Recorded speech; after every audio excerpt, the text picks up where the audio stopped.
In this video, I'm going to demonstrate how to finish the creation of our waved washer so it looks similar to this one. First, I'll Control-Tab back to my other document. And then I'm going to work in the front plane. So I'm going to select the front plane, create a sketch in it, and I'll look normal to the plane. I'm going to sketch a 2-point rectangle. I'm going to start from this point here and just move over. Then I'll use mouse gestures to activate Smart Dimension, and I'll fully define it with dimensions. This length is 0.45 and this side here is 60 thou. So I'm going to push escape. I'm fully defined. I'll right click and I'll exit the sketch. Again, I'm going to make a derived sketch. So I'm going to select my sketch, hold Control. I'm going to select the front plane again.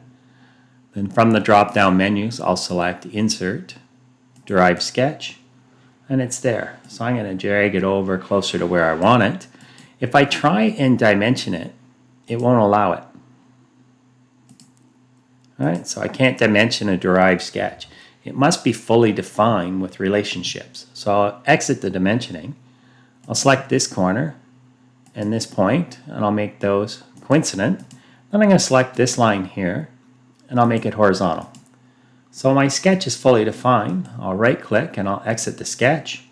And then, wait a minute. The SolidWorks, my derived sketch isn't fully defined. Oh, fine, I'll go back and I'll edit that and I'll go, oh, it got rid of the horizontal. Let's try that again.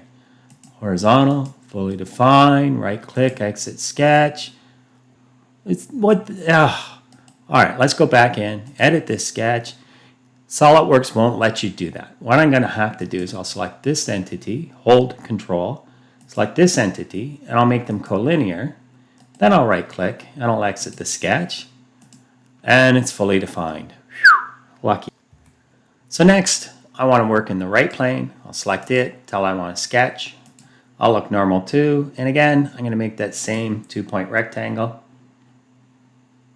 So I'll select corner rectangle, go here, move over, click, activate Smart Dimension, dimension this point 450.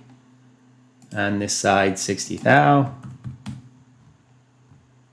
Push escape, right click, exit my sketch, and one more derived sketch. So I'm going to select sketch 6, hold Control, select my right plane, tell it to insert a derived sketch.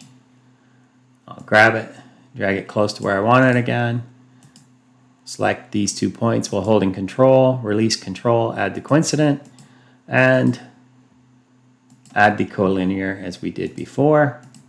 Right click, exit the sketch, and then I'll look at it in the isometric.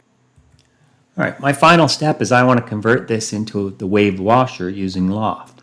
So I'm going to come up here and select Loft Boss Base. And again, like any loft, it's important I select each sketch in roughly the same location. So I've made that. I'm going to come down here and I'm going to tell it to close the loft, and then I'll look at it and it's like, well, why'd I bother making a loft? I could have did that with a revolve. What the heck? Oh yes. Next, what we want to add is a guide curve. So I'm going to select guide curves and I'm going to tell it this curve is a guide curve. And then it follows that curve as it creates the shape. So I'll say OK. And now I've created my waved washer. I'll turn the visibility of these sketches off, and I'll save my work.